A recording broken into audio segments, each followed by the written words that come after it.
What if the beginning was not truly a beginning at all? What if the first written names you encounter are already standing on deep, quiet foundations? You arrive at this thought gently, not as a challenge, but as a curiosity, the kind that settles in rather than demands answers. You are standing at the edge of the Sumerian world, where clay hardens into memory, and time feels unusually dense. What if what looks like the dawn is actually a continuation? What if the final testimony was never meant to be final? Before you settle in, notice the stillness around you. This is not a story about certainty. Some parts are documented, some are interpretation, and some are gentle imagination. We are not proving anything tonight. We are following clues. So before you begin this journey, take a moment to like the video and subscribe, but only if you genuinely enjoy what I do here. If you feel like it, leave a comment telling me where you are listening from and what time it is for you right now. There is something grounding about knowing where these thoughts are landing. Now dim the lights and let's ease into tonight's journey together. You find yourself in southern Mesopotamia, where the land flattens and the rivers slow. Most historians agree that this region saw some of the earliest known cities emerging around the 4th millennium BCE. Archaeology suggests that people here organized labor-managed surplus and recorded transactions with remarkable efficiency. These are not small steps. These are coordinated actions that require shared understanding. What's broadly accepted is that this did not happen overnight. As you walk through these earliest layers, you notice something subtle. There is very little fumbling in the record. Writing appears already purposeful. City planning shows intention. Social roles seem assumed rather than discovered. One interpretation is that this reflects rapid innovation driven by necessity. A more cautious explanation could be that long periods of experimentation occurred earlier beyond what survived. If the evidence is thin, we'll say so. But the absence itself invites attention. You run your fingers over the idea of memory. Clay tablets do not preserve thoughts by accident. They preserve what someone believed was worth keeping. The evidence we do have points to administrative needs like grain counts, land boundaries, labor assignments. But a careful reading might suggest something else as well. The decision to fix information permanently suggests a concern with continuity. It suggests awareness of time extending forward. Historians still argue whether early writing emerged purely from economic pressure or from a deeper desire to stabilize identity across generations. That debate matters here, because it changes how you read the silence around the texts. If writing was only practical, then its sudden sophistication is impressive, but explainable.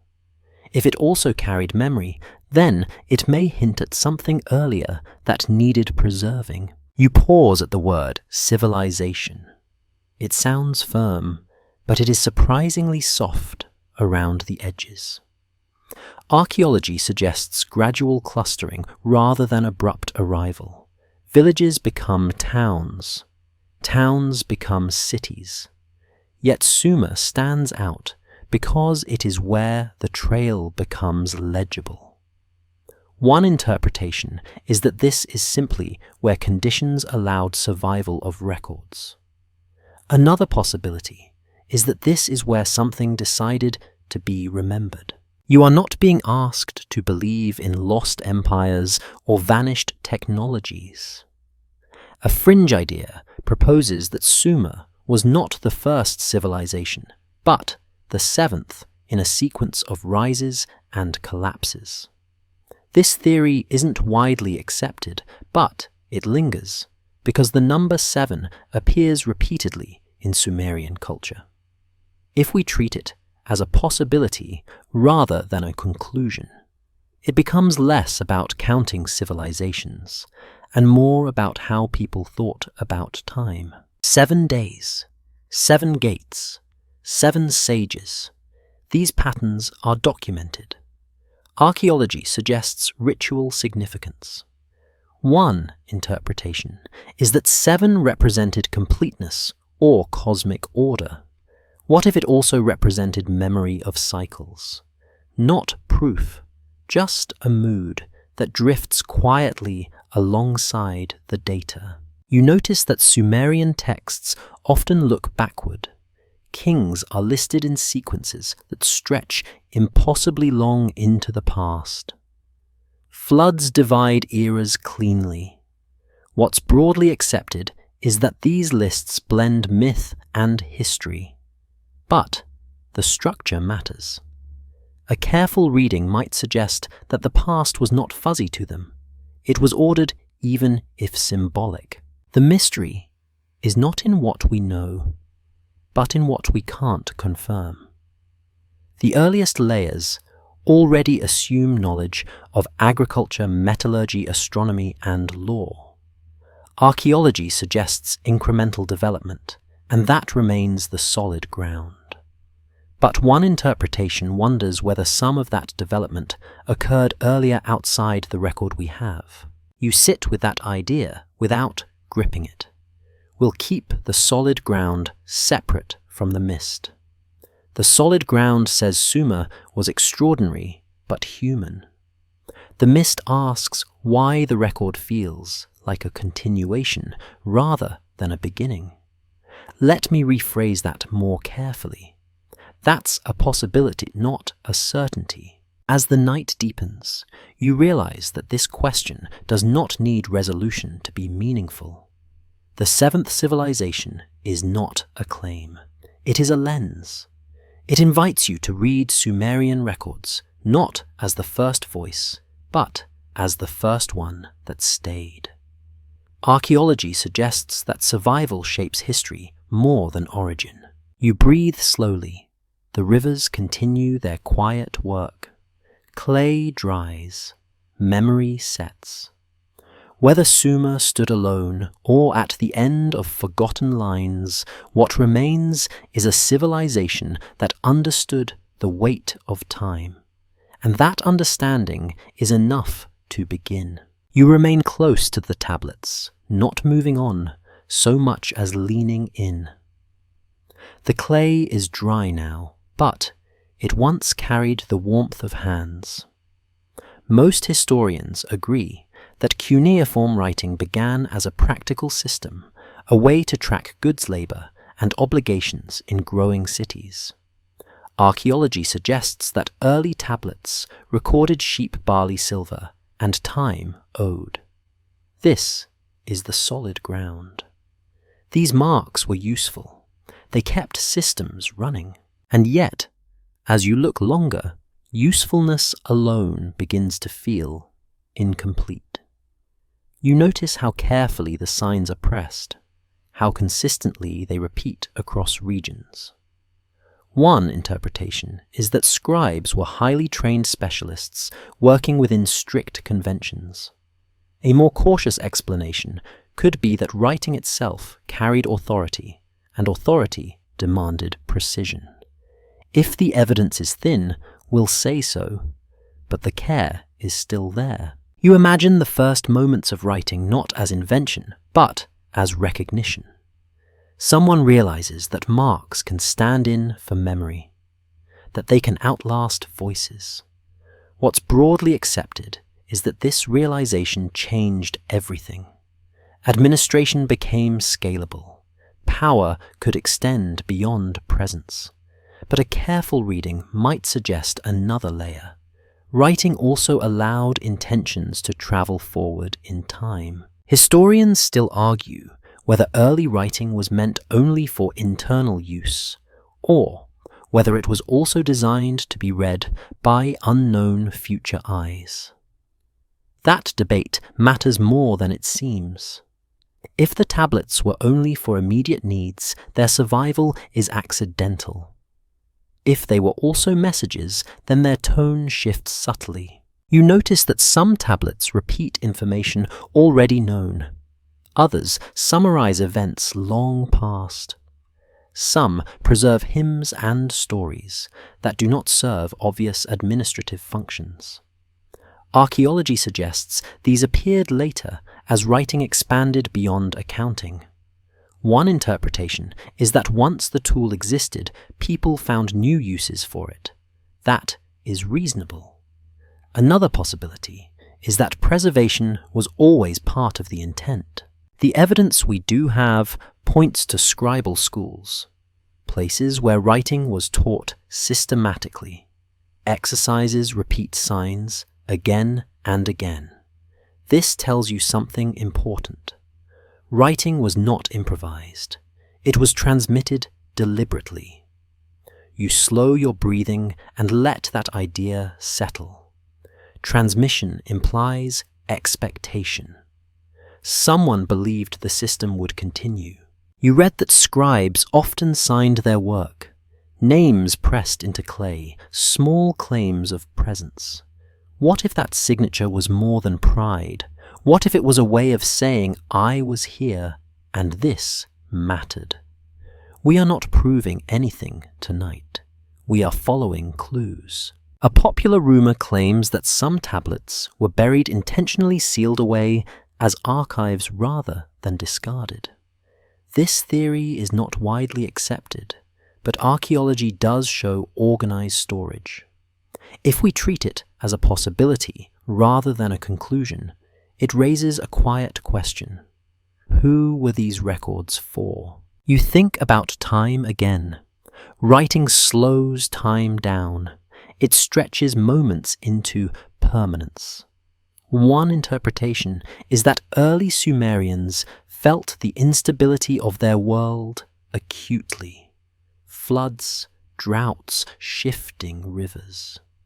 A more cautious explanation could be that writing was a response to uncertainty. When the environment moves, memory becomes precious. Historians still argue whether the earliest scribes understood the long-term consequences of writing. Did they know they were shaping history, or were they simply solving problems? There's no full consensus. But the structure of the texts suggests awareness of sequence, of before and after, of continuity. You notice something else. Early writing does not explain itself. Tablets assume a reader who already knows the system. This suggests a shared framework that predates the surviving examples. Archaeology suggests lost perishable materials like wood or leather may have carried earlier records. If so, what we see in clay is not the beginning, but the durable remainder. Let me rephrase that more carefully. That's a possibility, not a certainty. But it matters, because it reframes Sumerian writing as a snapshot rather than an origin. The mystery is not in what the tablets say, but in what they assume. You feel the calm weight of routine settling in. Fire, water, clay, mark. Repeat. The act of writing becomes rhythmic, sleep-friendly in its own way. The scribes press signs not to impress, but to stabilize. What's broadly accepted is that this stability allowed civilization to grow. One interpretation is that it also allowed memory to survive loss. You think again of the idea of a seventh civilization, not as a claim, but as a metaphor. Writing becomes a bridge across gaps. If earlier societies existed and vanished, writing could be an answer to that fear. This raises the possibility that writing was not only practical but protective. Archaeology suggests that many tablets were recycled, erased, or reused. Clay could be softened and written over. That detail feels important. Memory was not always sacred. Some things were meant to last. Others were not. Someone decided. As the night deepens, you realize that the tablets are quiet on purpose. They do not explain themselves because they were never meant to persuade. They were meant to persist. Whether they speak only for Sumer or for something older is debated. Scholars continue to debate the intent behind early record keeping. You let that debate remain open. Some parts are documented, some are interpretation, and some are gentle imagination. What remains solid is this. Writing in Sumer was not accidental. It was deliberate, careful, and enduring. And whatever else it may have carried, it carried memory forward. You begin to notice the number before you try to explain it. It appears quietly, without announcement, woven into lists, rituals, and stories. 7. Most historians agree that numbers in Sumerian culture carried symbolic weight, especially in religious and administrative contexts. Archaeology suggests that numerical systems were carefully developed and consistently applied. This is not coincidence, it is structure. You encounter 7 gates in descriptions of cities, 7 judges in mythic scenes, 7 divine figures appearing again and again. One interpretation is that 7 represented completeness, a full cycle, a sense of order imposed on a complex world. A more cautious explanation could be that 7 emerged naturally from early mathematical groupings and observational patterns. If the evidence is thin, we'll say so. But the repetition remains. You slow down and let the number sit without pressure. Numbers are calming when they repeat. They create rhythm. In a world shaped by flooding rivers and shifting seasons, rhythm would matter. What's broadly accepted is that Sumerians were keen observers of the sky. Archaeology suggests early astronomy tied closely to ritual calendars. One interpretation is that 7 corresponded to visible celestial bodies. Another possibility is that the sky simply offered reassurance through pattern. Historians still argue whether the symbolic importance of 7 originated in astronomy theology or social organization. There's no full consensus. But the argument itself tells you something important. The number mattered enough to provoke debate thousands of years later. You imagine a scribe counting carefully, not just for accuracy, but for alignment. Lists are not only records, they are ways of shaping reality. A careful reading might suggest that numbering systems were used to make sense of time as much as quantity. 7 days, 7 phases, 7 thresholds crossed slowly rather than rushed. A fringe idea proposes that the number 7 marked the completion of earlier ages, a way of saying that something had happened before and reached its conclusion. This theory isn't widely accepted, but it persists because it fits the mood of Sumerian storytelling.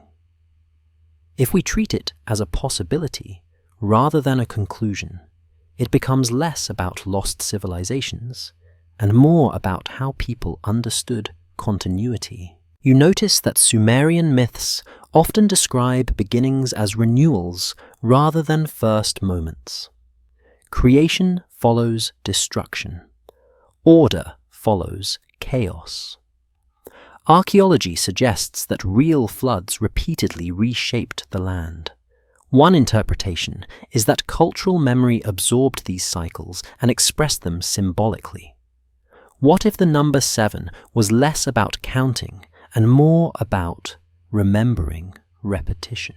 You take a breath and listen to the quiet logic of that idea. Not proof, just coherence.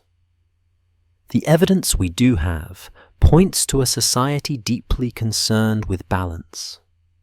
Law codes aim for fairness. Rituals aim for harmony.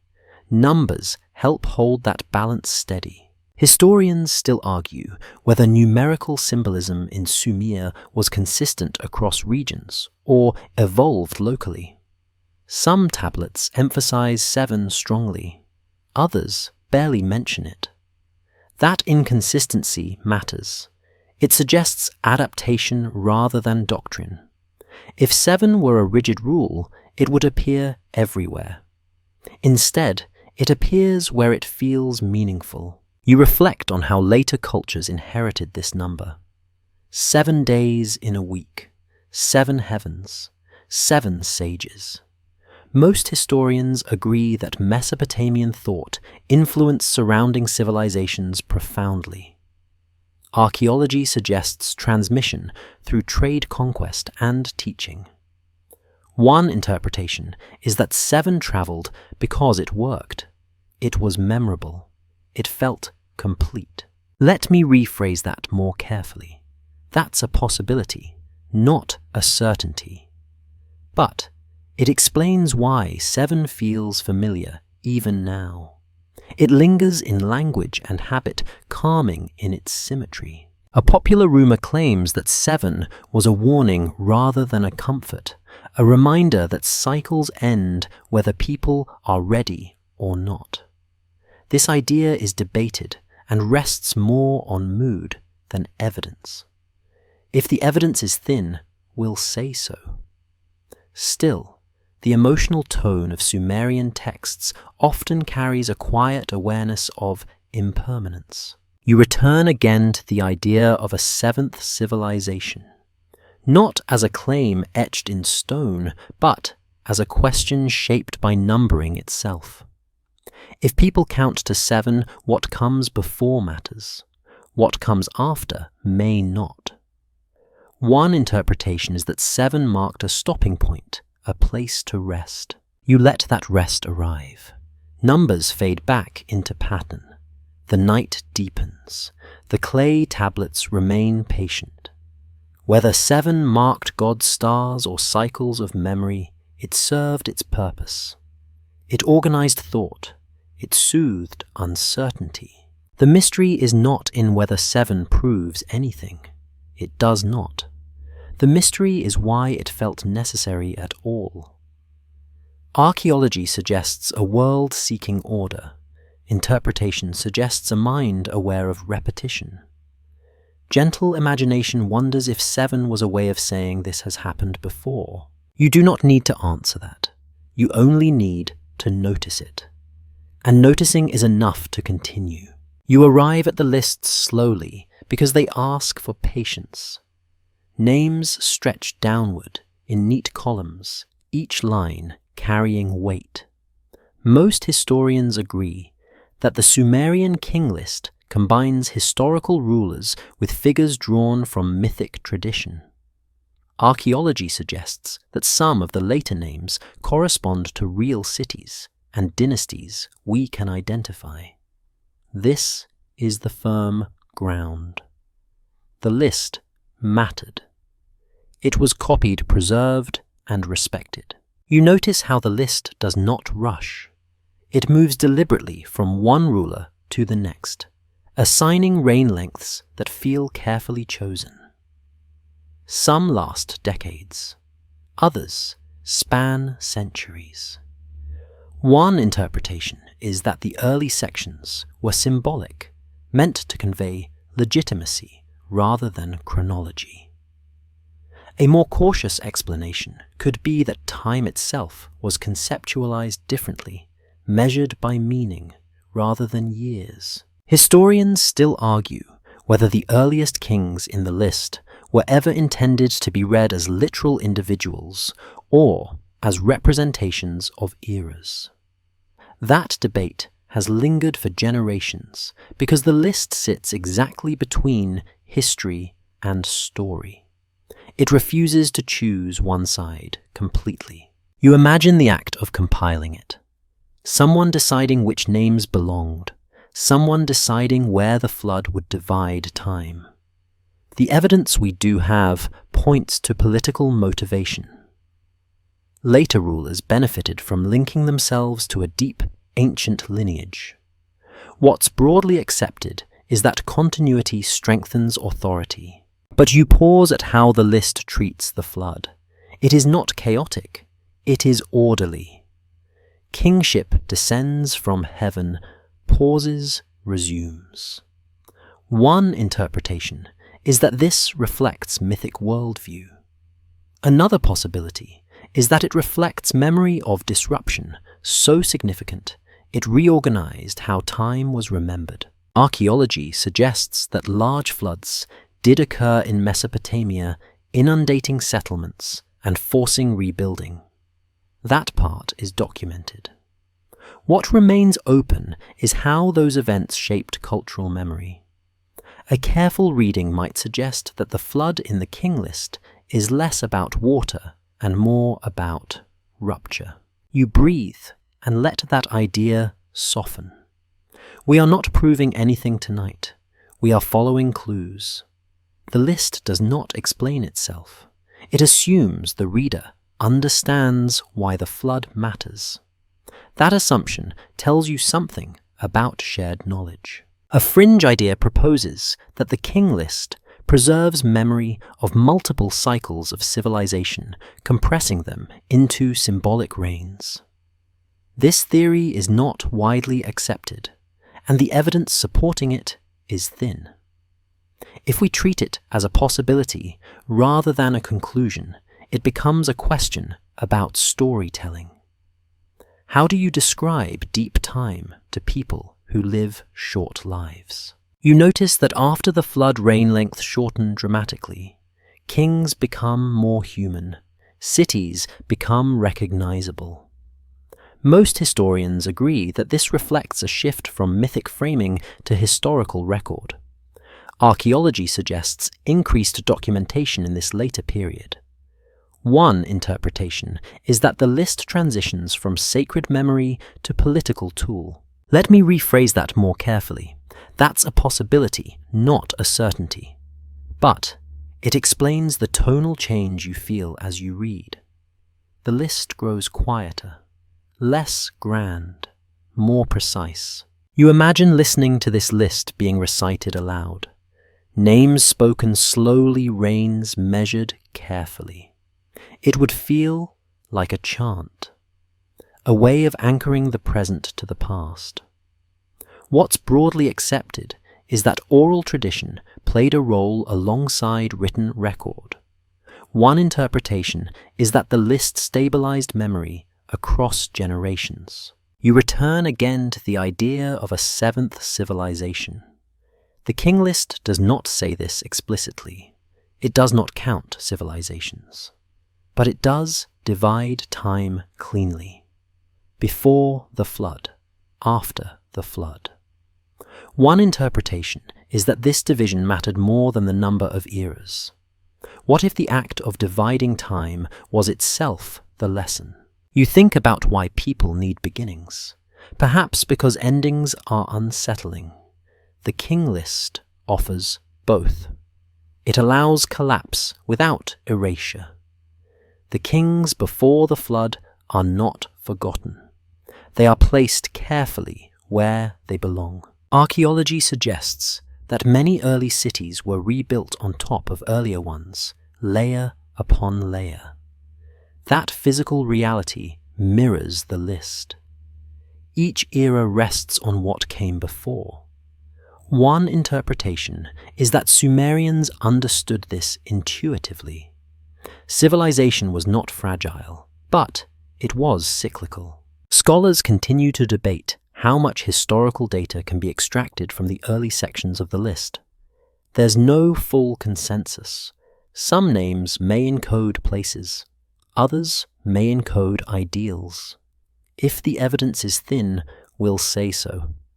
But the structure remains intentional. You sit with the calm implication of that structure. The king list is not trying to deceive. It is trying to remember. It compresses time not to confuse, but to contain. That containment feels gentle rather than forceful. The mystery is not whether the list proves earlier civilizations. It does not. The mystery is why remembering rulers before disaster felt necessary at all. Archaeology suggests resilience. Interpretation suggests reverence. Gentle imagination wonders if the list is saying, "We have fallen before, and we continued." You let that thought settle. Kings pass, floods come, memory stays, and that is enough to carry you forward. You linger with the numbers longer this time because they resist easy comfort. Reign lengths stretch far beyond what bodies allow. Tens of thousands of years assigned to single kings. Most historians agree that these figures cannot be read literally. Archaeology suggests human lifespans in early Mesopotamia were not radically different from later periods. This is the solid ground. People aged, people died, and yet the numbers remain. You feel the tension between record and reality. One interpretation is that these long reigns are symbolic, perhaps representing dynasties rather than individuals. A more cautious explanation could be that the numbers encode something else entirely, like ritual cycles or calendrical systems no longer fully understood. If the evidence is thin, we'll say so. But the pattern still asks for attention. Historians still argue whether the exaggerated reign lengths were meant to elevate the distant past or to compress vast spans of time into manageable form. There's no full consensus. Some scholars suggest base 60 mathematics distorted later readings. Others propose that scribes used numbers to signal importance rather than duration. You imagine a scribe pausing before pressing a final wedge into clay, choosing a number not to deceive, but to convey scale. How do you communicate that something happened long ago, longer than memory, longer than story? One interpretation is that numbers became metaphor when language reached its limit. Archaeology suggests that early Mesopotamians thought in cycles rather than straight lines. Time returned, seasons repeated, floods came again. A careful reading might suggest that reign lengths were not about years lived, but about eras endured. If a king stands in for a period of stability, then length becomes symbolic of endurance. Let me rephrase that more carefully. That's a possibility, not a certainty. But it fits the mood of the texts. They are not obsessed with precision for its own sake. They are concerned with order. A fringe idea proposes that these long reigns reflect memory of beings who were not entirely human. This theory isn't widely accepted, and the evidence supporting it is extremely thin. If we treat it as a possibility rather than a conclusion, it functions more like a story people told to explain the gap between then and now. Stories often grow when understanding fades. You notice that after the flood reign length shortened dramatically, kings rule for decades, not millennia. Most historians agree that this marks a shift toward historical record. Archaeology supports this with increased documentation and cross-references. One interpretation is that the flood resets not only society, but how time is measured. You let that idea settle without urgency. Time becomes human again, measurable, familiar. The earlier reigns recede into a realm that feels more like memory than history. You think about why exaggeration might comfort rather than confuse. Vast numbers make the past feel grand. they create distance. A careful reading might suggest that these reigns are less about kings and more about establishing depth. Civilization did not appear suddenly. It stretches back beyond counting. Historians still argue whether the scribes themselves believed these numbers, or whether belief even mattered. There's no full consensus because belief is hard to measure across millennia. What's broadly accepted is that the numbers served a function. They anchored the present to something immense. You imagine listening to these reigns recited aloud. The rhythm would be slow. The effect would be humbling. Individual lives shrink. The community endures. Archaeology suggests that communal identity mattered deeply in Sumerian society. One interpretation is that these long reigns reinforce that value. A popular rumor claims that the numbers hide astronomical cycles encoding observations of stars and planets over long periods. This idea is debated and not widely supported. If the evidence is thin, we'll say so. Still, the Sumerians did watch the sky carefully, and numbers were one of the ways they described it. You return again to the question of a seventh civilization. Long reigns could be read as memory stretched thin, attempting to cover gaps left by loss. If earlier cultures rose and fell, numbers might serve as bridges where details vanished. This raises the possibility that exaggeration is not error, but adaptation. The evidence we do have points to scribes working within traditions, copying older lists faithfully. They did not correct the numbers. They preserved them. That choice matters. One interpretation is respect for ancestry. Another possibility is fear of altering what was received. You feel the calm of repetition again. Name, number, name, number. It becomes almost hypnotic, sleep-friendly in its steadiness. The list does not rush toward explanation. It allows ambiguity to remain. Scholars continue to debate how these reigns should be interpreted. Some favor symbolic reading. Others emphasize mathematical conversion issues. There's no full consensus. What remains is the shared understanding that the numbers were meaningful to those who recorded them. You let go of the need to decode them fully. The mystery is not whether the reigns were real in a literal sense. They were not. The mystery is why stretching time felt necessary. Archaeology suggests a culture deeply aware of impermanence. Interpretation suggests an attempt to stabilize memory. You rest with that. Time stretches. Time contracts. Numbers carry meaning even when they exceed bodies. And in that quiet acceptance, the story continues. You step out of the lists and into the land itself, where memory rises in brick and reed rather than numbers.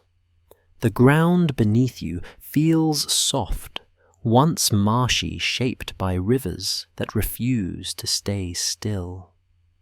Most historians agree that cities like Uruk emerged with remarkable speed, growing from modest settlements into dense urban centers within a few centuries. Archaeology suggests large-scale construction, organized labor, and shared planning. This is not accidental growth. It is coordinated.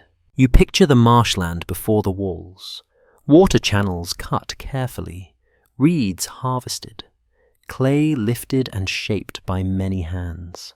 One interpretation is that environmental pressure forced innovation. When rivers flood unpredictably, cooperation becomes survival. A more cautious explanation could be that favorable conditions aligned briefly, allowing rapid expansion. If the evidence is thin, we'll say so. But the speed remains striking. Uruk does not feel tentative. Its walls are confident. Its temples are large. Its streets follow patterns.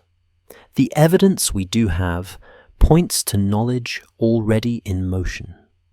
What's broadly accepted is that agriculture, irrigation, and trade networks supported this growth. One interpretation is that experimentation reached a tipping point. Another possibility is that accumulated knowledge was suddenly applied. Historians still argue whether Uruk's rise was driven primarily by population pressure or by ideological change. There's no full consensus. Some scholars emphasize economic surplus. Others focus on the role of temple institutions. Both explanations rest on solid evidence, but neither fully explains the sense of readiness you feel when you look at the city. You imagine arriving here as a newcomer. The city would feel established, systems already in place, roles already defined. A careful reading might suggest that urban life was not invented here so much as concentrated. If earlier communities practiced similar methods on smaller scales, Uruk becomes an amplifier rather than an origin. You notice the repetition of forms, bricks standardized, measurements consistent. Archaeology suggests templates were used. This implies planning beyond the individual builder. One interpretation is that central authority coordinated construction. Another possibility is that shared tradition guided design. Either way, knowledge was shared widely enough to shape a city. A fringe idea proposes that such rapid urbanization required instruction from an earlier, more advanced source. This theory isn't widely accepted, and the evidence supporting it is minimal. If we treat it as a possibility rather than a conclusion, it becomes a question about learning. How quickly can complex systems spread once conditions allow? You slow your pace. Cities do not rise in silence. They carry noise, rhythm, routine. What's broadly accepted is that Uruk supported tens of thousands of people at its height. That scale requires trust. Food must arrive. Work must be assigned. Disputes must be resolved. Archaeology suggests administrative tablets tracked all of this. You reflect on how little chaos appears in the record. There is conflict, but also order. One interpretation is that strong institutions kept instability in check. A more cautious explanation could be that records emphasize success and minimize failure. If the evidence is thin, we'll say so. Still, the impression of competence remains. You think again of the idea of inherited knowledge, not lost technology, but learned patterns, ways of organizing space, ways of coordinating effort. If earlier settlements experimented with these ideas, Uruk may simply be where they converged. This raises the possibility that the city feels mature because it is. Archaeology suggests that surrounding regions adopted Uruk-style practices from pottery to writing. Most historians agree this reflects cultural influence rather than conquest alone. One interpretation is that Uruk became a model. Others chose to follow. That choice implies perceived success. You imagine knowledge moving quietly along river routes. Not secrets, but habits. How to measure grain, how to lay bricks, how to schedule labor. Civilization spreads not through revelation, but through repetition. Scholars continue to debate how centralized Uruk truly was. Some evidence points to temple control. Other evidence suggests household autonomy. There's no full consensus. What remains clear is that the city functioned. You let the idea of the seventh civilization drift back in softly. If civilizations rise and fall, then each one inherits fragments from before. Uruk does not need to be the first to be impressive. It only needs to be the one that endured long enough to be remembered. The mystery is not why Uruk rose. Archaeology explains much of that. The mystery is why it rose so ready. Interpretation suggests preparation. Gentle imagination wonders whether readiness itself is the legacy of what came before. You do not force an answer. You listen to the city breathe. Water moves through channels. Bricks hold warmth. People know what to do when morning comes. And that quiet competence carries you forward. You move from walls and streets into voices, because cities are not only built from brick, they are held together by stories. Most historians agree that Sumerian gods were closely associated with specific skills and domains.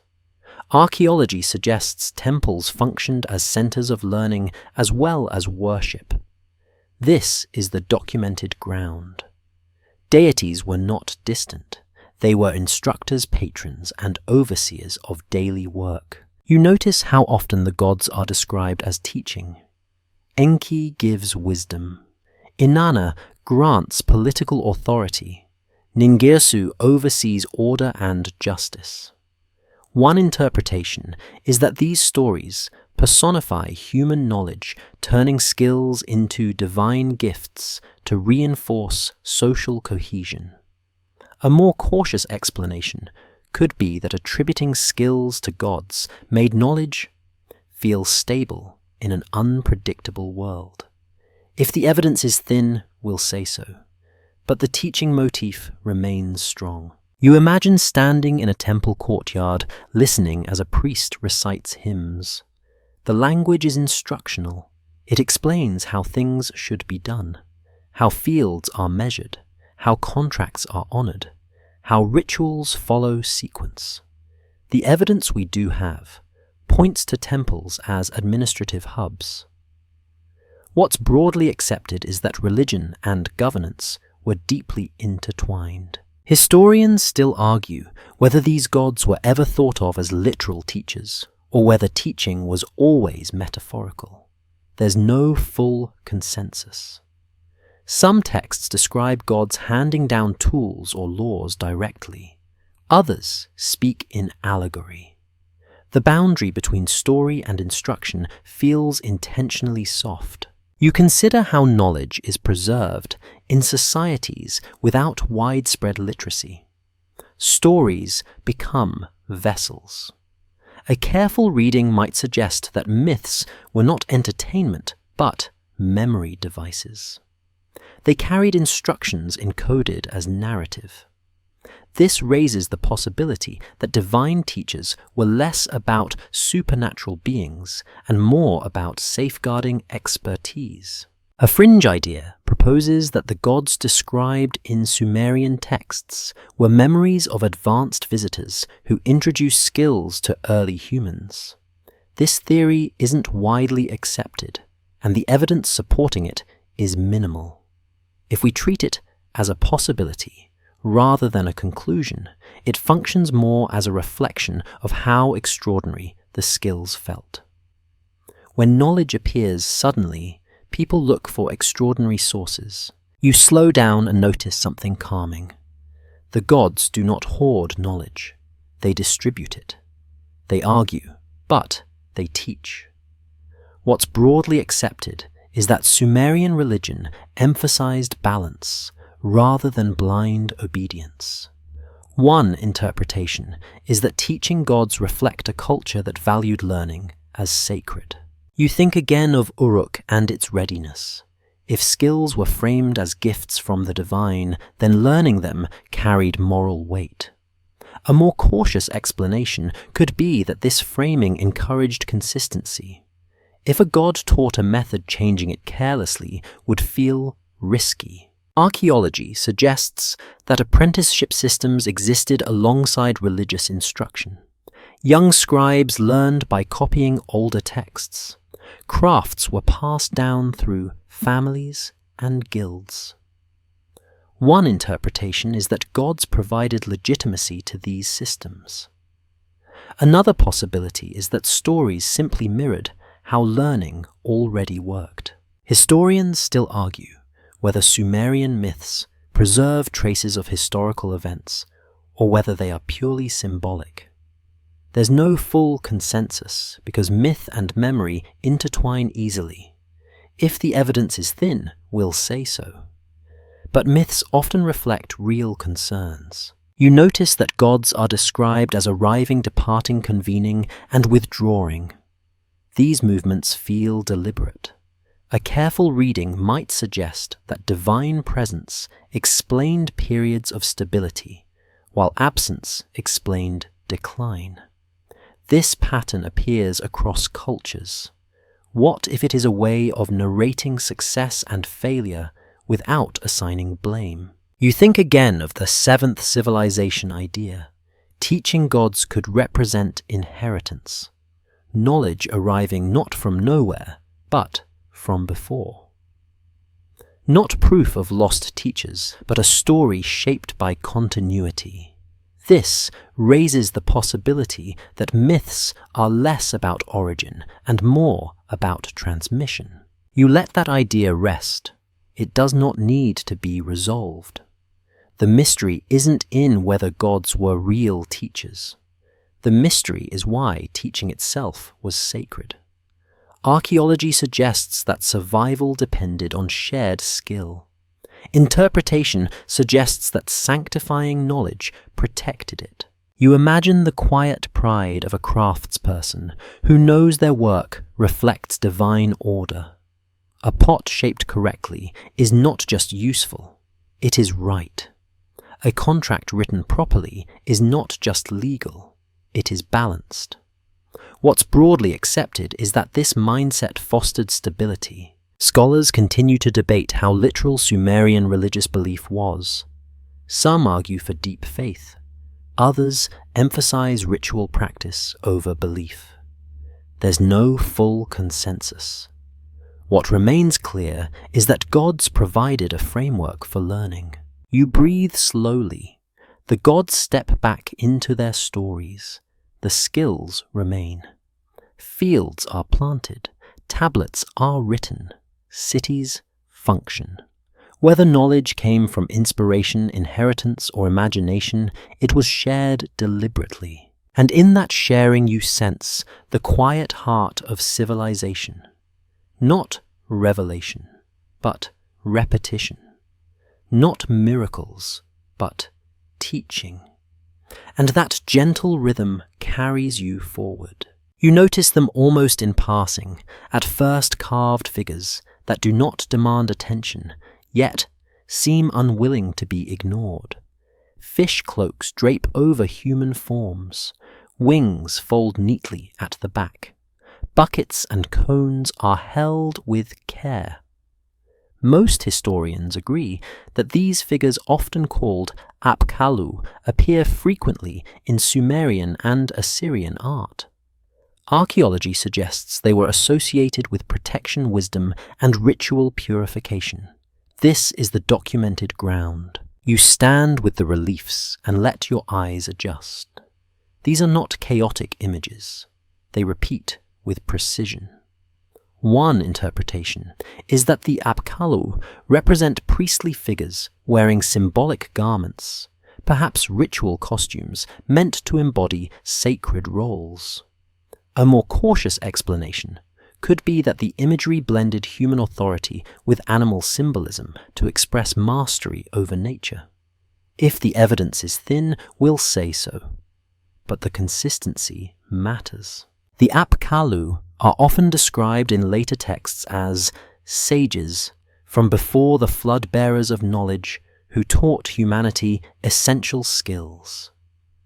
What's broadly accepted is that this description reflects mythic storytelling rather than biography. Yet, the placement of these figures near entrances, temples, and thresholds suggests purpose. They guard transitions.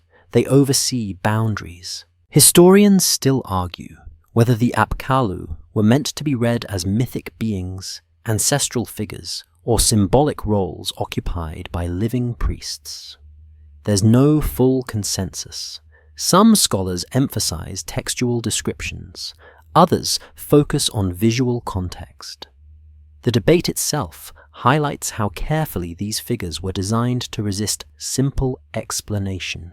You imagine a ritual unfolding slowly. A priest dressed as an Apkallu moves through a space sprinkling water, reciting words learned by repetition. Archaeology suggests purification rites were common. One interpretation is that the Apkallu imagery reinforced the authority of these rituals by linking them to deep time.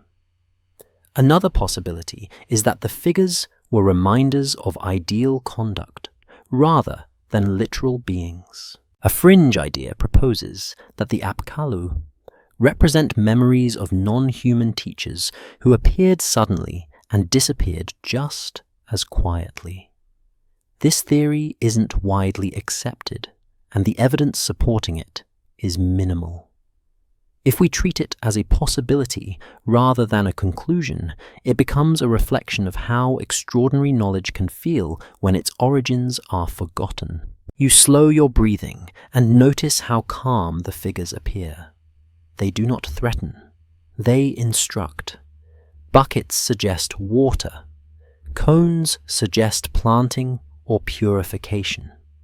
The evidence we do have points to rituals focused on cleansing and renewal.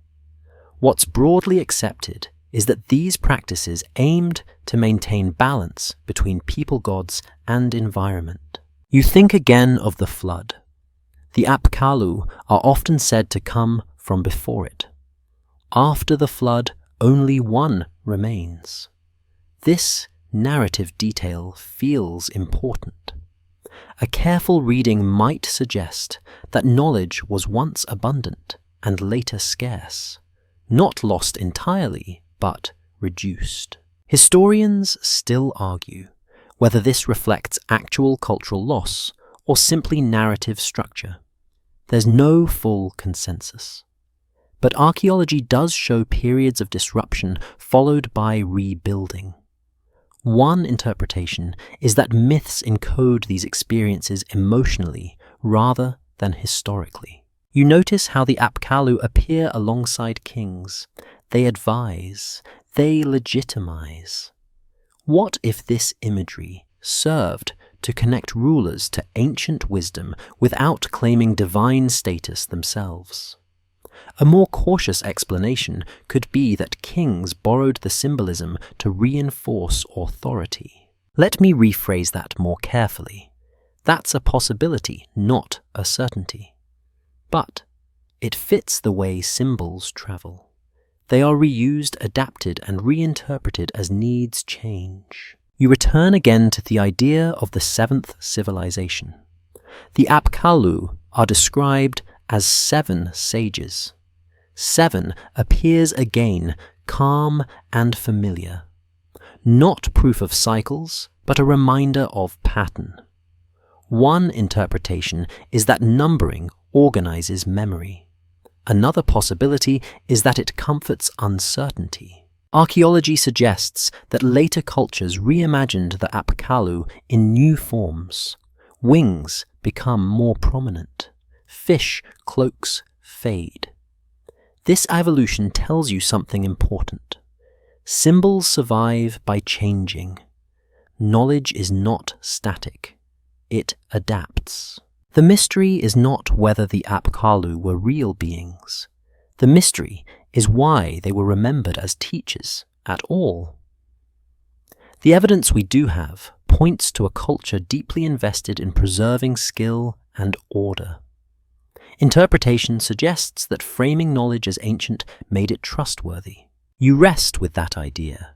Wisdom arrives from the past. It stands at doorways. It asks to be respected.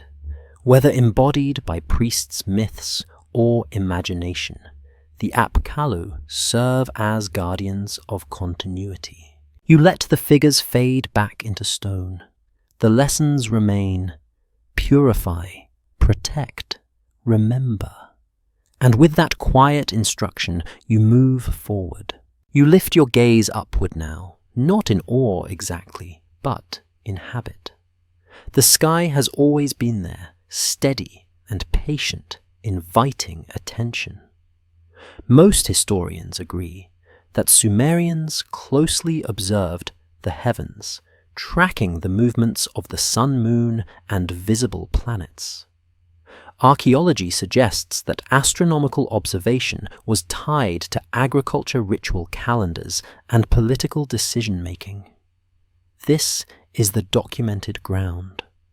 Watching the sky was practical, and yet practicality does not fully explain the tone of the texts. Omen tablets describe signs in the heavens with care and seriousness. An eclipse is not merely noted, it is interpreted. One interpretation is that celestial events were read as messages from the gods, warnings or confirmations that guided human action.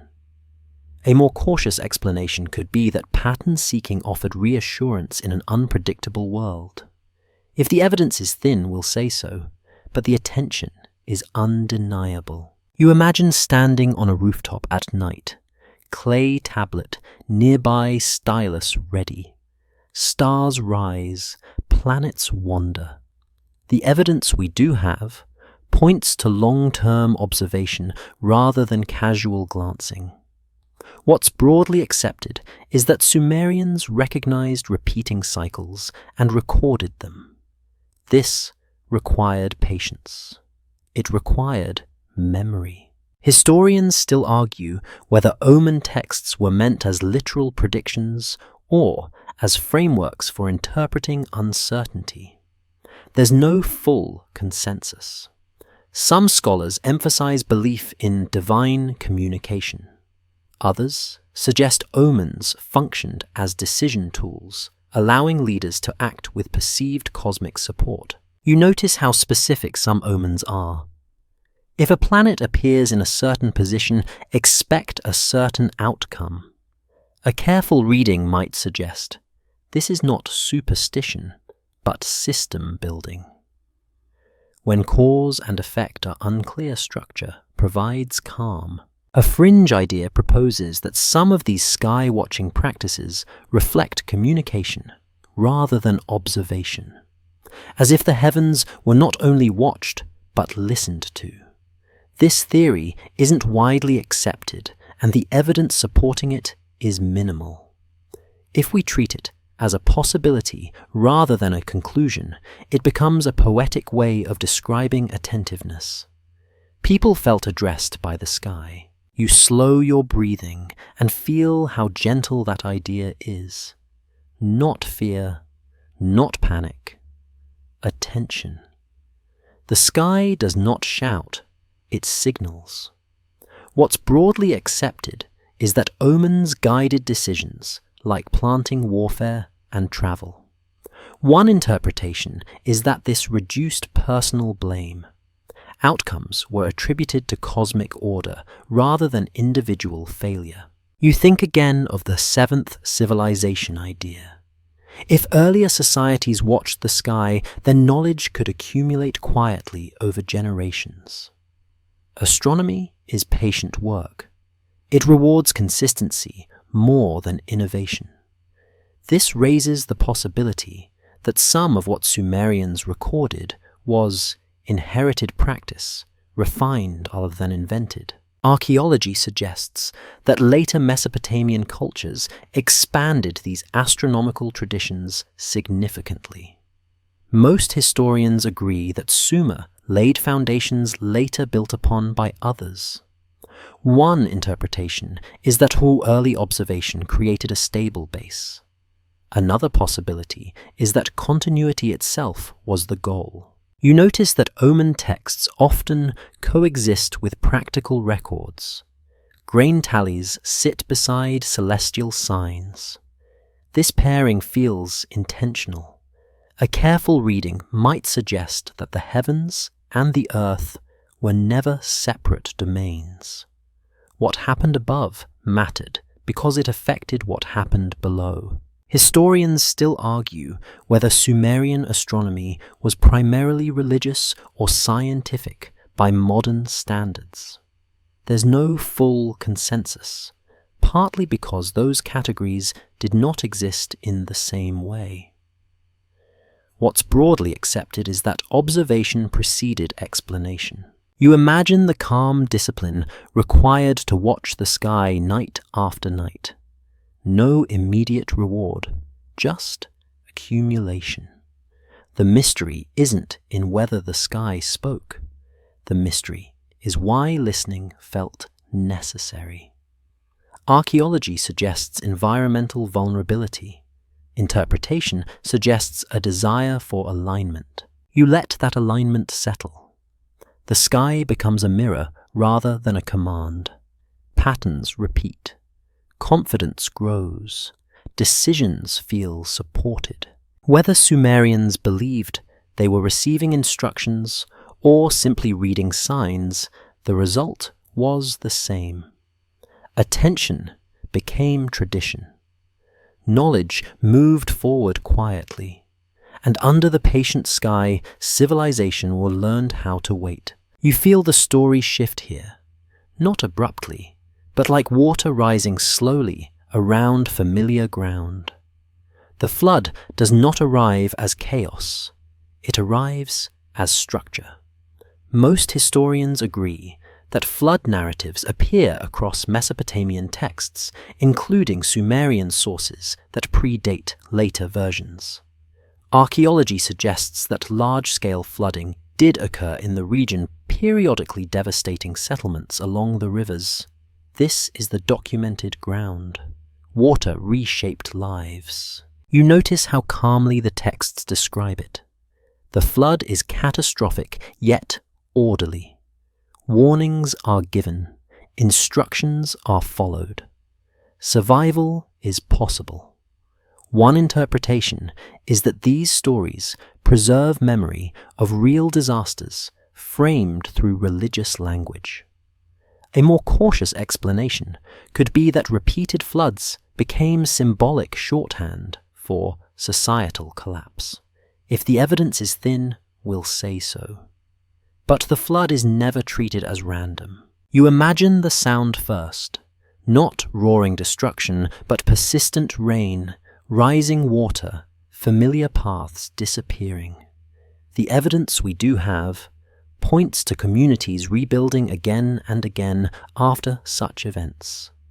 What's broadly accepted is that Mesopotamian cities were resilient because they had to be. Historians still argue whether the flood narratives describe a single massive event or a composite memory of many floods blended into one story. There's no full consensus. Geological layers show flooding at different times and places. Texts compress these experiences into a single moment. You notice how the flood divides time. Before it rains are long and mythic. After it, they shorten. Civilization resumes but changed. A careful reading might suggest that the flood represents a reset rather than an ending. Memory continues, but structure shifts. A fringe idea proposes that the flood marks the intentional erasure of an earlier civilization, not by nature alone, but by choice or neglect. This theory isn't widely accepted, and the evidence supporting it is minimal. If we treat it as a possibility rather than a conclusion, it becomes a question about selective memory. What survives is not always what existed. You slow your breathing and notice how survival is emphasized more than loss. Boats are built. Knowledge is preserved. Animals are counted. The evidence we do have points to preparation. One interpretation is that these stories reflect practical flood response strategies encoded as myth. Another possibility is that they express confidence that civilization can outlast disaster. You think again of the seventh civilization idea. A flood that resets, rather than destroys, fits neatly into a cyclical view of history. Not proof, just resonance. If civilizations rise and fall, then floods become punctuation and rather than conclusions. Archaeology suggests that after major floods, rebuilding often followed similar patterns. Cities re-emerged in familiar locations. Practices resumed. What's broadly accepted is that cultural continuity survived environmental disruption. One interpretation is that memory was stronger than destruction. Historians still argue whether flood myths were meant as warnings, explanations, or reassurances. There's no full consensus. But their persistence suggests they mattered deeply. They offered a way to talk about loss without despair.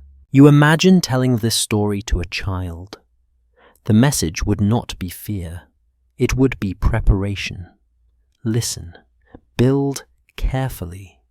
Remember what came before. A careful reading might suggest that the flood narrative teaches continuity through adaptation. The mystery is not whether a flood happened. Archaeology supports that floods did happen. The mystery is why survival is centered so gently. Interpretation suggests a culture that expected disruption and planned for return. You let the water recede slowly. Land reappears. Structures rise. Names are written again. The flood passes into memory not as an ending, but as a pause. And in that pause, civilization breathes, ready to begin again. You move forward without leaving the water entirely behind. It lingers in the background present, even as land firms beneath your feet again. Most historians agree that after major flooding events, Mesopotamian communities rebuilt quickly, often in the same locations. Archaeology suggests continuity rather than abandonment. Walls were repaired, canals were redug, temples rose again on familiar foundations. This is the solid ground. People returned. You imagine the first mornings after the waters receded. Mud everywhere. Familiar paths, softened but not erased. One interpretation is that rebuilding was an act of resilience, a refusal to let disaster define identity. A more cautious explanation could be that practical necessity left few alternatives. Rivers dictated settlement. If the evidence is thin, we'll say so, but the choice to return feels deliberate. You notice how little panic appears in the record. The texts do not dwell on chaos. They move forward. The evidence we do have points to organized labor resuming quickly. What's broadly accepted is that administrative systems survived or were restored. Grain was counted again. Work was assigned. Time restarted. Historians still argue whether this rapid recovery implies prior experience with disaster or unusually strong institutions. There's no full consensus. Some scholars emphasize environmental familiarity. Others point to social structure. Both explanations likely overlap. You walk through rebuilt streets and sense familiarity rather than novelty. A careful reading might suggest that people already knew what to do. Procedures did not need to be reinvented. Knowledge was waiting. This raises the possibility that rebuilding was less about innovation and more about recall. A fringe idea proposes that survivors possessed inherited plans for reconstruction passed down from earlier collapses. This theory isn't widely accepted, and the evidence supporting it is minimal. If we treat it as a possibility rather than a conclusion, it becomes a way of thinking about memory. Communities remember more than individuals. Archaeology suggests that many cities were rebuilt directly atop earlier ruins, creating layered mounds. Most historians agree that this reflects continuity of place. One interpretation is that sacred geography mattered. Another possibility is that existing infrastructure made rebuilding efficient. You notice how writing resumes quickly. Tablets appear again. Names return. Laws are restated. The evidence we do have points to confidence. What's broadly accepted is that systems did not collapse completely. They paused. You think again of the idea of a seventh civilization.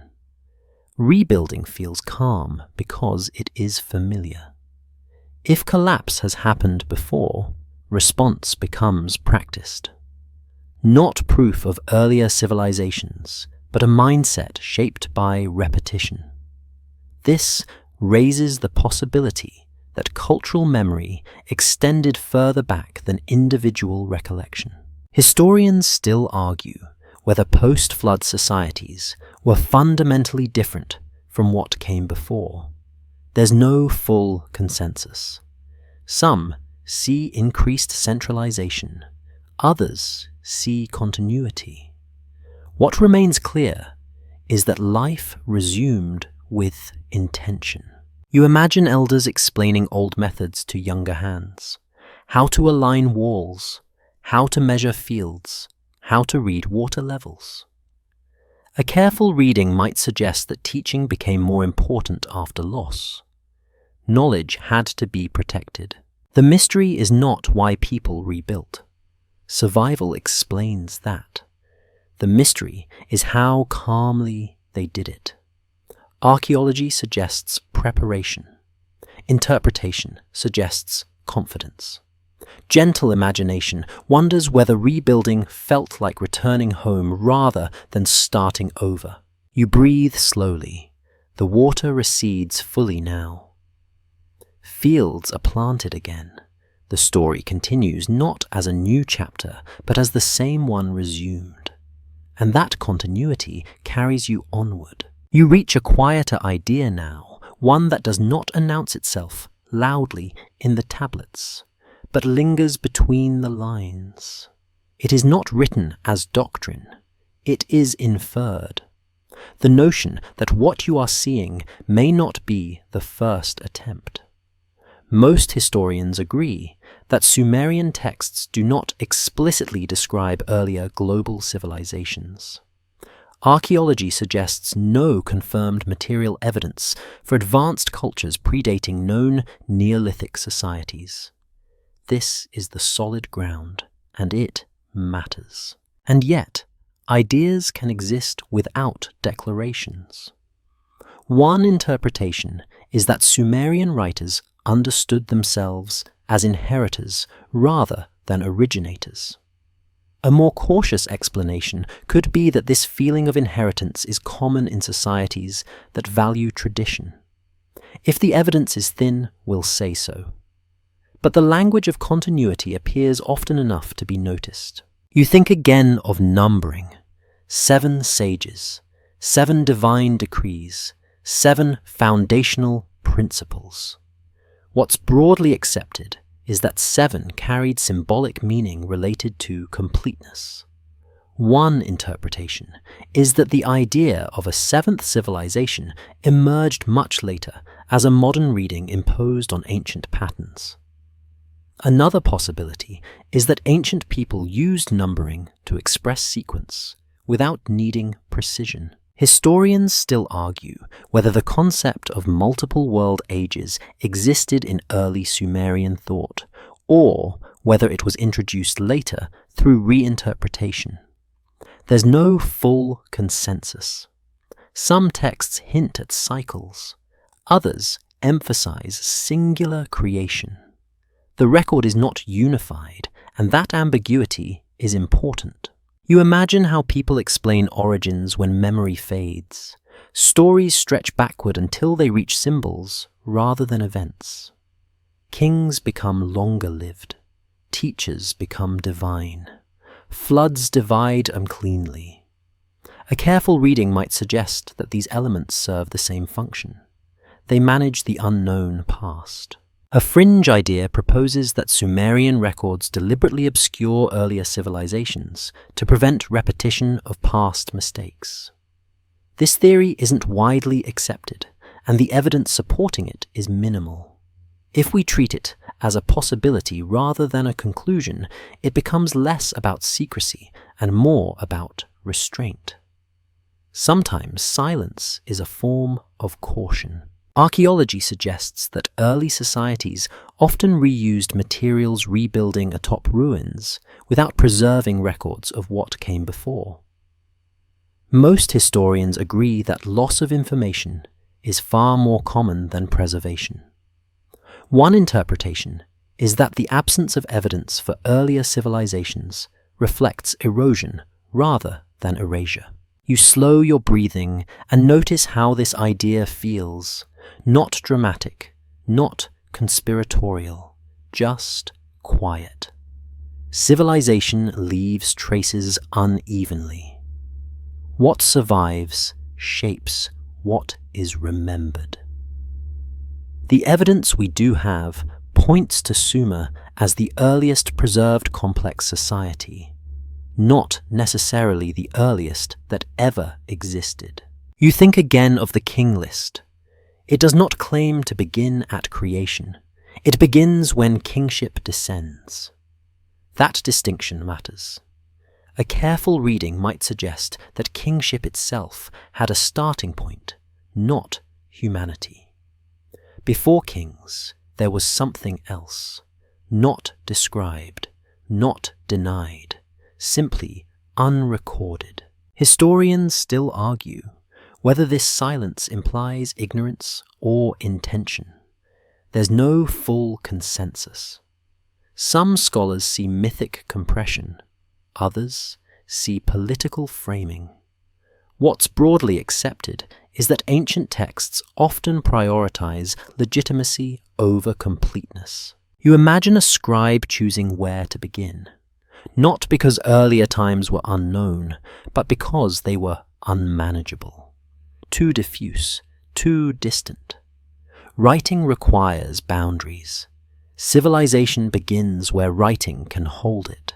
This raises the possibility that the seventh civilization idea is less about counting and more about perspective. From the viewpoint of Sumer, enough had happened before to make beginnings feel artificial. They chose a point of stability and called it the start. You let that idea rest. It does not challenge archaeology, it complements it. The mystery is not whether there were 6 civilizations before Sumer. The mystery is how people decide when history begins. Archaeology suggests that farming settlement and tool use developed over thousands of years before writing. One interpretation is that civilization is a gradient, not a switch. Another possibility is that writing itself creates the illusion of sudden emergence. You feel the calm weight of that thought.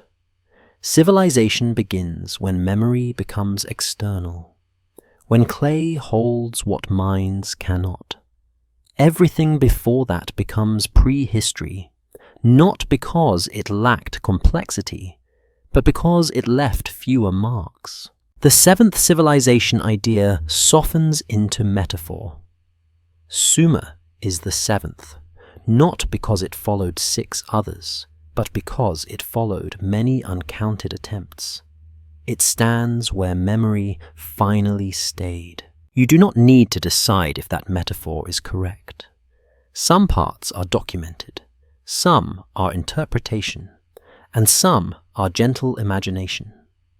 What remains solid is this. Sumer did not see itself as new. It saw itself as continuing. And in that continuation, you sense humility rather than triumph. Civilization does not arrive fully formed.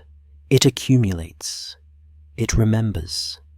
It begins again, where memory allows. You turn now to the tools, because they tell stories quietly without myth or poetry.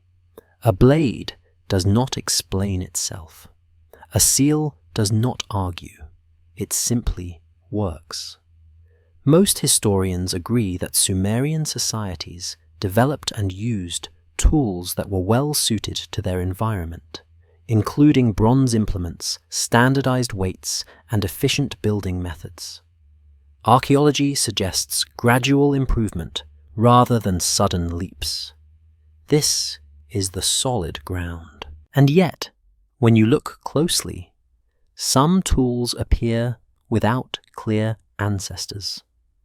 Certain forms arrive already refined. One interpretation is that earlier versions were made from perishable materials and did not survive. A more cautious explanation could be that incremental changes happened so quickly they compressed into a narrow archaeological window.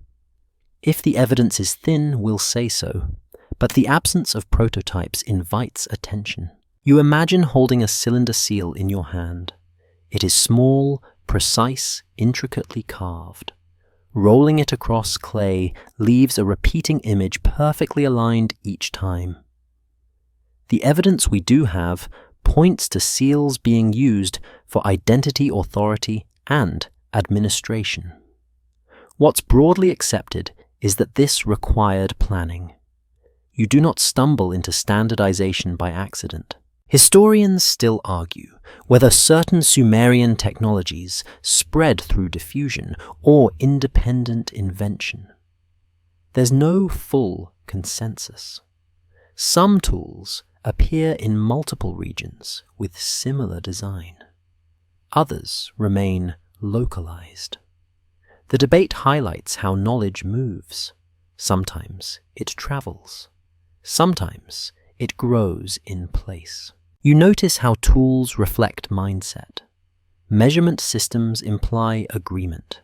Standard weights imply trust. A careful reading might suggest that these tools are less about innovation and more about coordination. Civilization advances when people agree on how things should fit together. A fringe idea proposes that some Sumerian technologies were inherited from an earlier, more advanced culture that left no trace except refined knowledge. This theory isn't widely accepted, and the evidence supporting it is minimal. If we treat it as a possibility rather than a conclusion, it becomes a way of talking about lost experimentation rather than lost civilizations. You slow your breathing and focus on the rhythm of use. Tools are handled repeatedly. Skills pass through hands. Archaeology suggests workshops where craftspeople practiced together. One interpretation is that learning occurred through imitation rather than instruction. Another possibility is that methods were formalized earlier than the record shows. You think again of rebuilding after floods. Tools would be essential. If designs had already been tested through previous cycles of construction and destruction, then rebuilding would feel confident. This raises the possibility that tool design carried memory of failure as well as success. Historians still argue whether technological change in Sumer was driven by necessity or by cultural preference. There's no full consensus. Some innovations solved immediate problems. Others appear ornamental. Both require choice. You notice how tools often outlast stories. A potsherd remains when its maker's name does not. The evidence we do have points to continuity of form across generations. What's broadly accepted is that successful designs persist. You imagine a craftsperson teaching a younger hand how to shape metal, how to feel when clay is ready. This knowledge does not need writing. It lives in muscle memory. A careful reading might suggest that much of civilization existed beyond the tablets. The mystery is not why tools appear refined. Archaeology explains much of that through gradual development. The mystery is why some refinements seem to arrive together. Interpretation suggests convergence. Gentle imagination wonders if repeated attempts finally aligned. You do not need to decide. Some parts are documented, some are interpretation, and some are gentle imagination. What remains solid is that Sumerian tools reflect a society that valued reliability over novelty. They built what worked, and they kept it. You let the tools rest in the quiet. They do not demand meaning, they simply function. And in that steady functionality, civilization continues its calm forward motion. You step into the space where rules are spoken aloud and then pressed into clay, where order becomes something you can touch. Most historians agree that early Sumerian law codes influenced later legal traditions across Mesopotamia. Archaeology suggests that these laws were not abstract philosophy, but practical guidance for daily life. This is the solid ground. Laws existed to keep things from drifting apart. You notice how measured the language feels. Penalties are listed calmly. Responsibilities are outlined without drama. One interpretation is that these laws aimed to stabilize a growing society by setting clear expectations. A more cautious explanation could be that writing laws down reduced conflict by removing personal judgment. If the evidence is thin, we'll say so. But the tone is deliberate. You imagine hearing these laws recited in a public space, not shouted, not threatened, simply stated. The evidence we do have points to law as a shared reference rather than a weapon.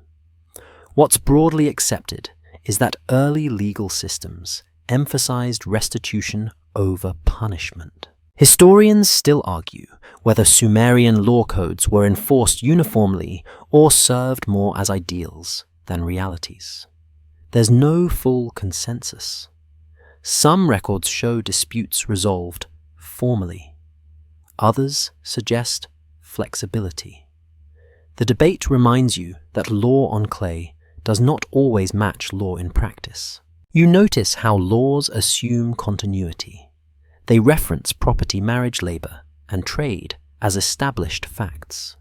A careful reading might suggest that society was already complex when these codes appeared. Laws do not invent behavior, they respond to it. A fringe idea proposes that early law codes were designed to prevent repetition of past collapse, embedding lessons learned from earlier societal failures. This theory isn't widely accepted, and the evidence supporting it is minimal.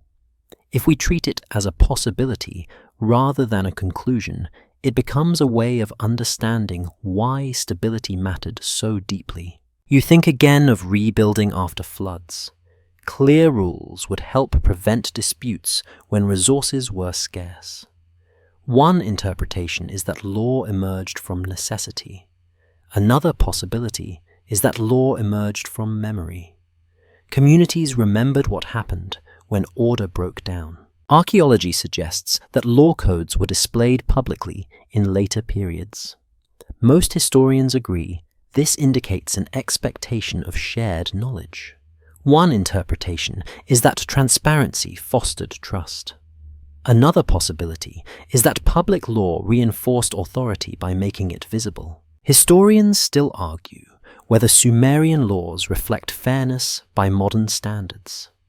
There's no full consensus. Some punishments appear harsh, others seem balanced. What remains clear is that these laws sought predictability. You slow your breathing and notice how calming predictability can be. Knowing what to expect reduces fear. The mystery is not whether these laws were perfect, they were not. The mystery is why order itself was treated as sacred. Interpretation suggests that law was a way of aligning human behavior with cosmic balance. Gentle imagination wonders if law was seen as a tool to keep civilization from slipping back into chaos. You let that thought settle. Laws do not claim to create perfection. They aim for continuity, and continuity in a world shaped by water and time was everything. You return to the sky again, but this time with different eyes. Not searching for omens, not asking questions, just noticing patterns that repeat whether anyone looks or not. Most historians agree that Sumerian cosmology connected heaven and earth into a single ordered system. Archaeology suggests that cosmological tablets describe the structure of the world using layered heavens, directions, and boundaries. This is the documented ground. The universe had shape. You notice how often maps appear in symbolic form, not maps of roads, but of meaning. The earth is a disk. The sky is layered. Waters exist above and below. One interpretation is that these models helped people situate themselves in a vast and uncertain world. A more cautious explanation could be that cosmology was a teaching tool simplifying complex observation into usable frameworks. If the evidence is thin, we'll say so. But the intent to organize reality is clear. You imagine a tablet laid flat lines pressed carefully, labeling regions of sky and land. The evidence we do have points to close observation of stars and seasons. What's broadly accepted is that these observations informed calendars and ritual timing. But a careful reading might suggest something more. These were not only descriptions, they were orientation devices. Historians still argue whether Sumerian cosmological diagrams were meant to be literal representations or symbolic guides. There's no full consensus. Some scholars emphasize metaphor. Others suggest practical navigation of ritual space. The debate highlights how blurred the line was between knowing and believing. You notice that boundaries matter. Heaven is separated from earth, earth from the underworld, water from land. Order emerges through separation. One interpretation is that this reflects environmental reality. Rivers flood when boundaries fail. Another possibility is that cosmology mirrored social order. Roles defined, limits respected. A fringe idea proposes that some cosmological descriptions reflect memory of actual geographic knowledge far beyond Mesopotamia. This theory isn't widely accepted, and the evidence supporting it is minimal. If we treat it as a possibility rather than a conclusion, it becomes a reminder that people often imagine the unknown using the familiar. You slow your breathing and feel how calming a mapped universe can be. When everything has a place, uncertainty softens. The evidence we do have points to cosmology as reassurance. What's broadly accepted is that knowing where you stand reduces fear. You think again of the seventh civilization idea. Maps imply continuity. Someone has been here before. Someone has named the edges. If earlier societies contributed to these models, their influence would be invisible, folded into shared understanding. Not proof, just resonance. Historians still argue whether Sumerian cosmology evolved internally or absorbed ideas from neighboring cultures. There's no full consensus. Trade routes carried more than goods. They carried concepts. What remains clear is that cosmology was not static. it adapted. You notice how later cultures inherited these maps and reshaped them. Heavens multiply, layers shift, names change. Archaeology suggests continuity through transformation. One interpretation is that maps survive by being redrawn. The mystery is not whether Sumerians understood the universe accurately by modern standards. They did not. The mystery is why understanding mattered at all. Interpretation suggests that orientation was survival. Gentle imagination wonders if mapping the cosmos was a way of claiming stability in an unstable world. You rest with that thought. Sky above, earth below, water around. Order holds. And in that ordered space, civilization finds its place and continues forward. You begin to notice the quiet gaps now, not as absences to be filled, but as spaces left intentionally open. The tablets do not explain everything. They assume much. Most historians agree that large portions of Sumerian records are missing due to material decay, reuse of clay, and the limits of what was ever written down. Archaeology suggests that what survived represents only a fraction of daily life. This is the solid ground.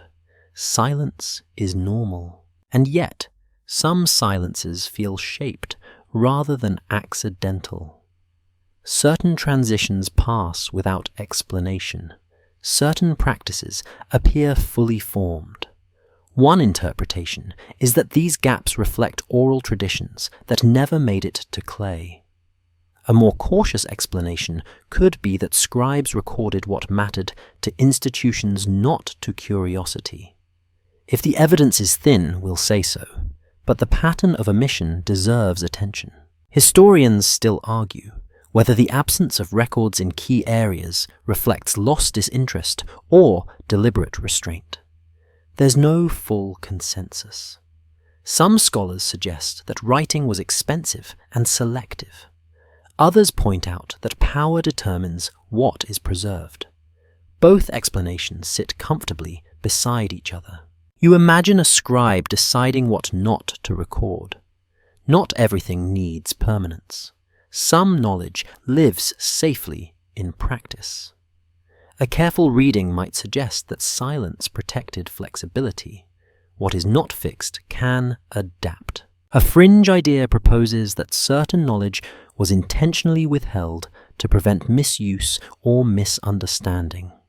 This theory isn't widely accepted, and the evidence supporting it is minimal. If we treat it as a possibility rather than a conclusion, it becomes a question about responsibility. When do you choose not to preserve something? You slow your breathing and notice how calm the record feels, despite what it leaves out. The evidence we do have points to confidence rather than secrecy. What's broadly accepted is that Sumerian society functioned without needing to explain itself fully. Not everything had to be justified. You think again of rebuilding after collapse. Silences may mark places where explanation failed or was unnecessary. If a method works, it does not always need a story. This raises the possibility that gaps are signs of maturity rather than ignorance. Historians still argue whether later readers misunderstand these silences by expecting modern completeness. There's no full consensus. Ancient records were never meant to answer every question. They served specific needs. You imagine how modern curiosity presses against ancient restraint. We want origins. They offered continuity.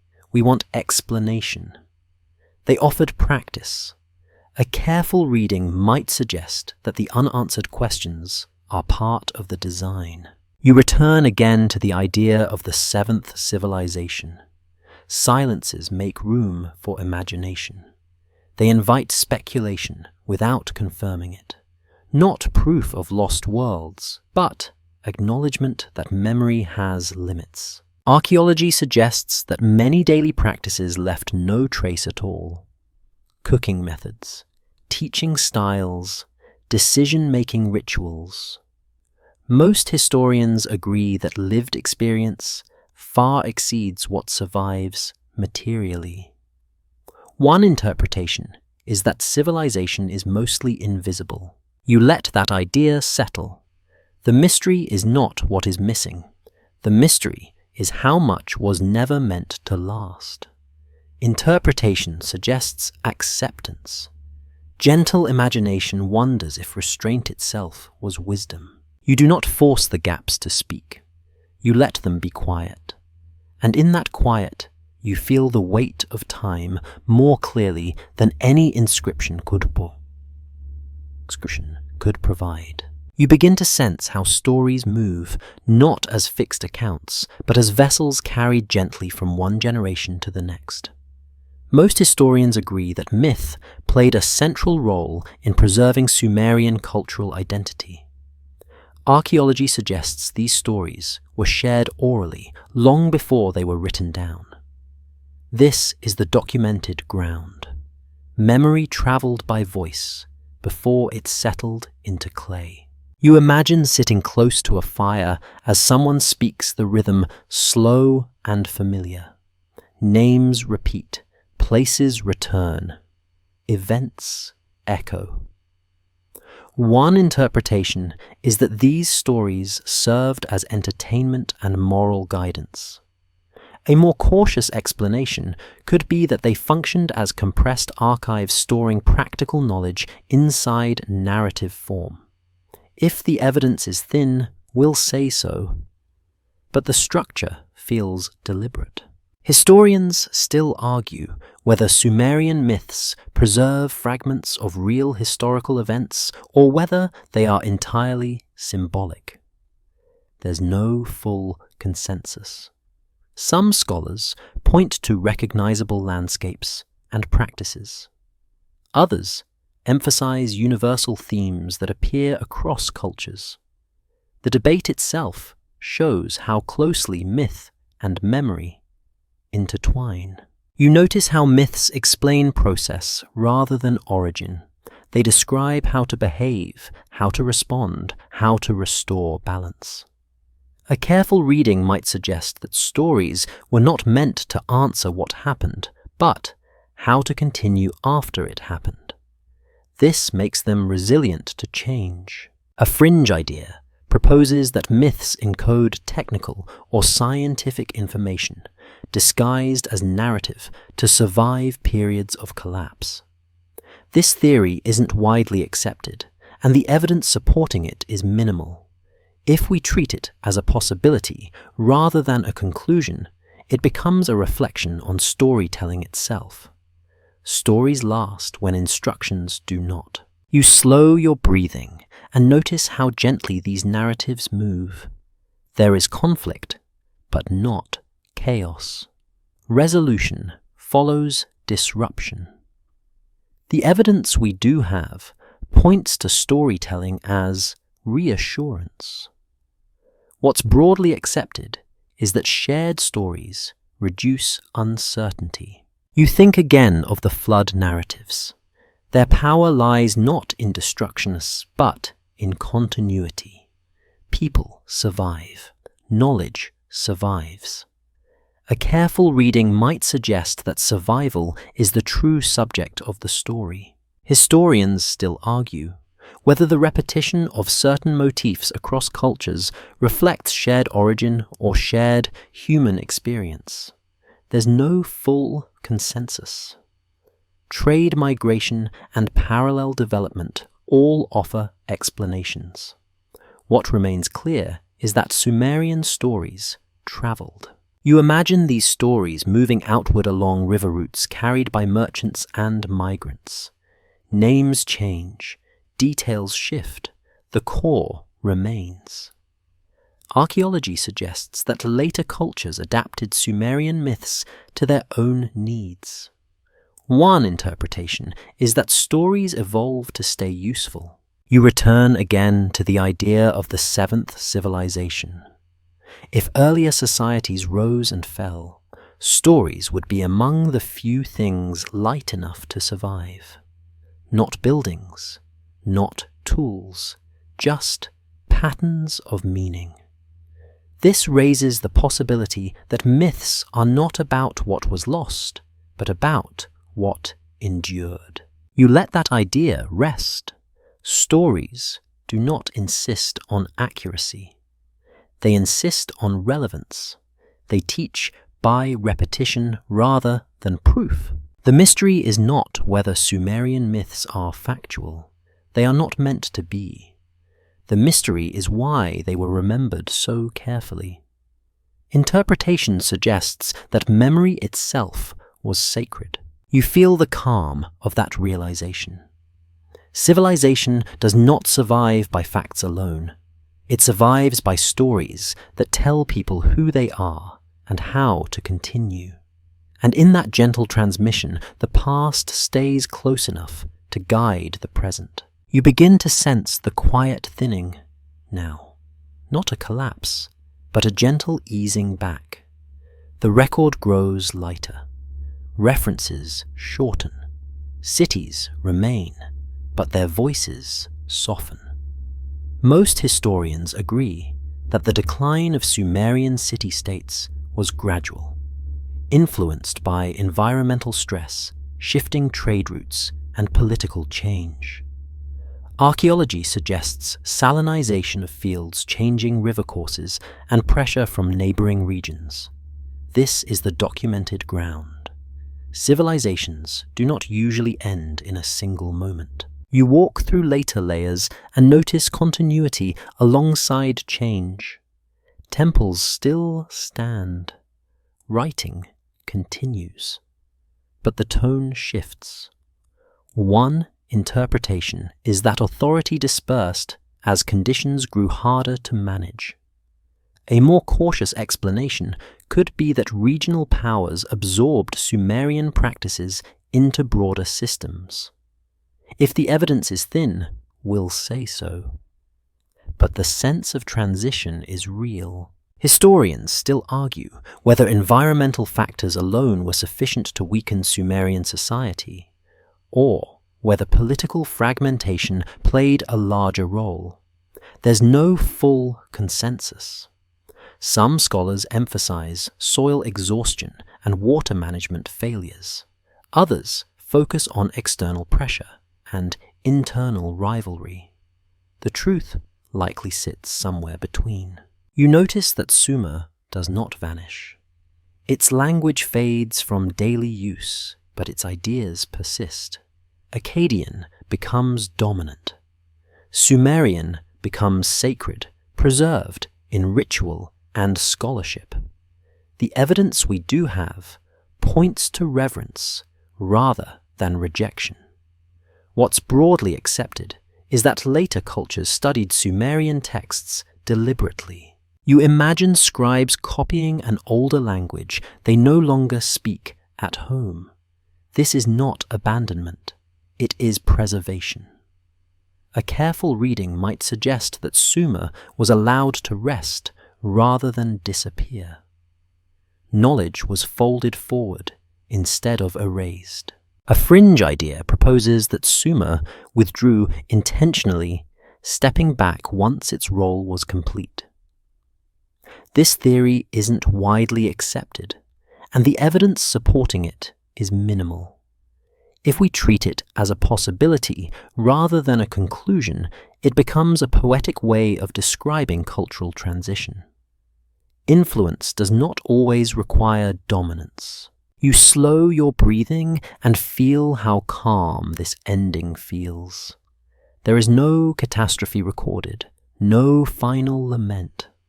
The evidence we do have points to adaptation. What's broadly accepted is that Mesopotamian civilization continued without interruption, even as Sumerian identity shifted. You think again of the seventh civilization idea. If civilizations are phases rather than entities, then ending is simply transformation, not proof of cycles, but a way of understanding continuity. Sumer does not fall, it disperses. Historians still argue whether Sumerians themselves perceived their decline or simply experienced change.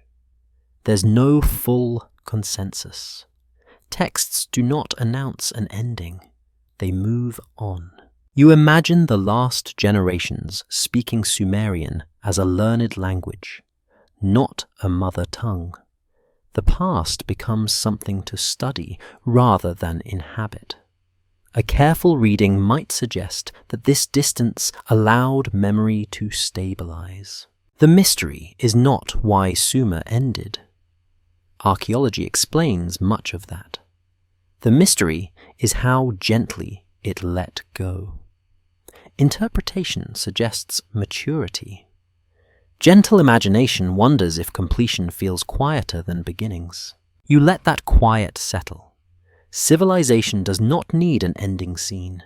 It simply hands its tools and stories forward and steps aside. You follow the threads outward now because endings rarely keep their influence to themselves.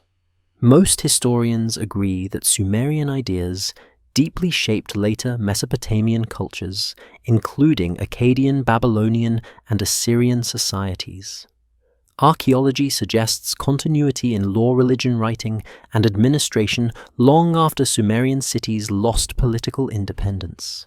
This is the solid ground.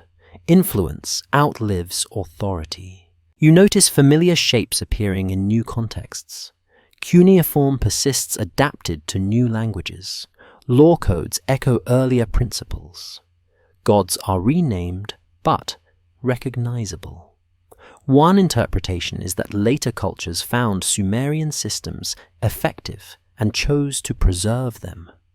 A more cautious explanation could be that replacing a working framework was unnecessary. If the evidence is thin, we'll say so, but adoption itself speaks. Historians still argue whether this transmission was conscious preservation or gradual absorption. There's no full consensus. Some texts explicitly honor Sumerian antiquity. Others simply continue its practices without comment. Both patterns suggest respect rather than accident. You imagine a Babylonian scribe studying older tablets, copying signs whose original pronunciation is no longer spoken. This is not nostalgia, it is discipline. The evidence we do have points to formal education in Sumerian as a scholarly language. What's broadly accepted is that knowing the old language conferred authority. You think again of myths traveling forward. Flood stories evolve. Kingship narratives adapt. Cosmic order remains recognizable. A careful reading might suggest that these stories functioned as connective tissue linking new societies to ancient legitimacy. A fringe idea proposes that later cultures preserved Sumerian knowledge because they recognized it as inheritance from a much older source.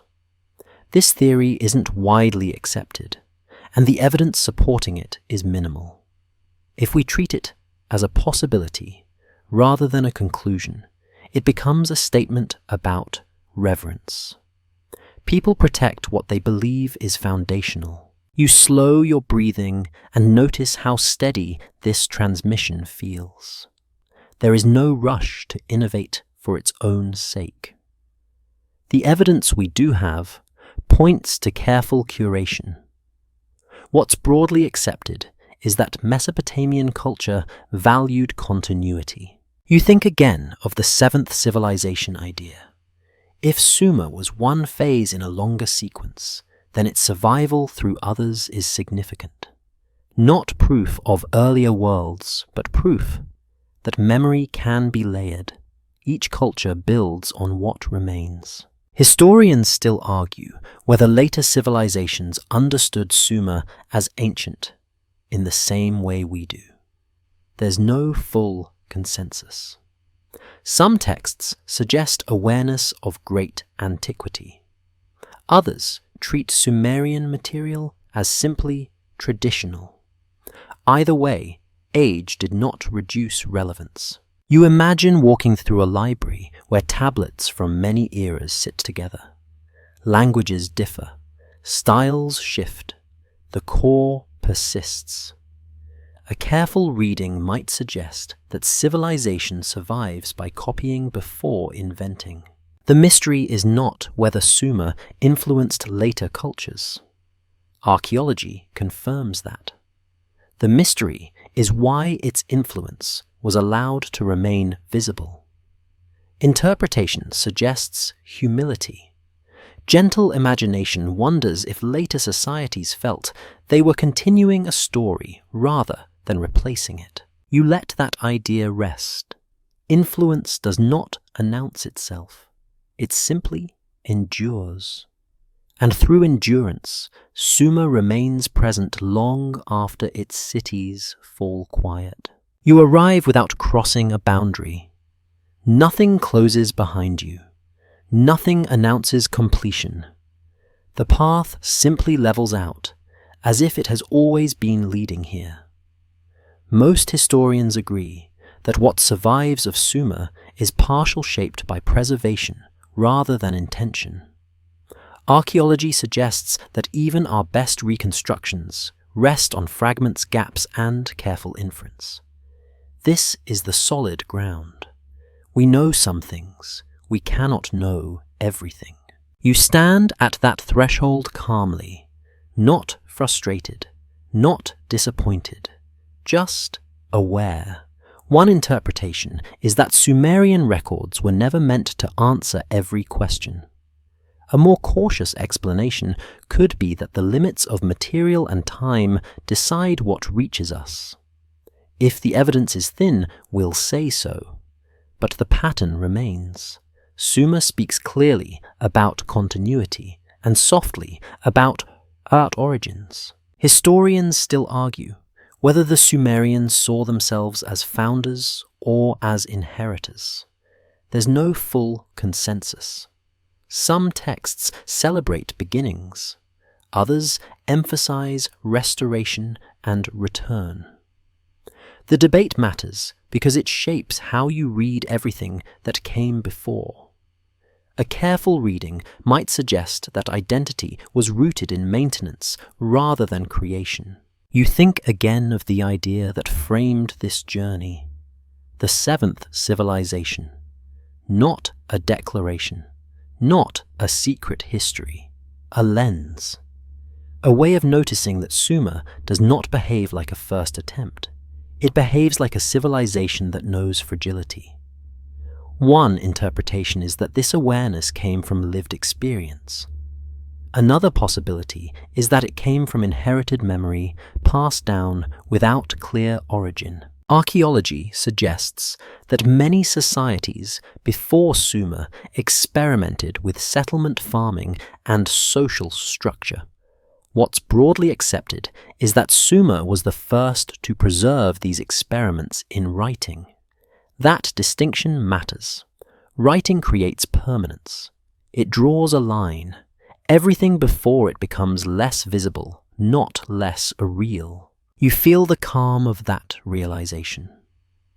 Civilization does not begin when people become complex. It begins when complexity is remembered. This raises the possibility that Sumer is not the first civilization, but the first one that stayed legible. A fringe idea proposes that numbering civilizations reflects an ancient awareness of cycles not in a technical sense, but in a cultural one. This theory isn't widely accepted, and the evidence supporting it is minimal. If we treat it as a possibility rather than a conclusion, it becomes poetic rather than literal. A way of saying we have been here before. You let that poetry rest without pressing it into fact.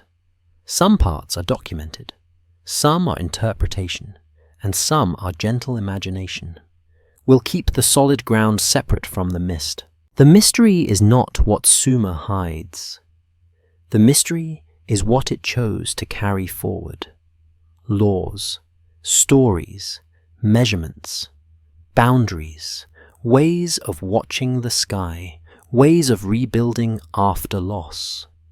These are not secrets, they are tools. You breathe slowly now as the pacing softens. The tablets grow quiet.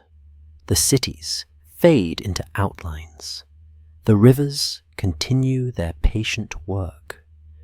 You are not left with answers so much as orientation. Civilization is not a ladder. It is a path worn smooth by return. You feel reassured by that. Nothing here demands belief. Nothing asks for certainty.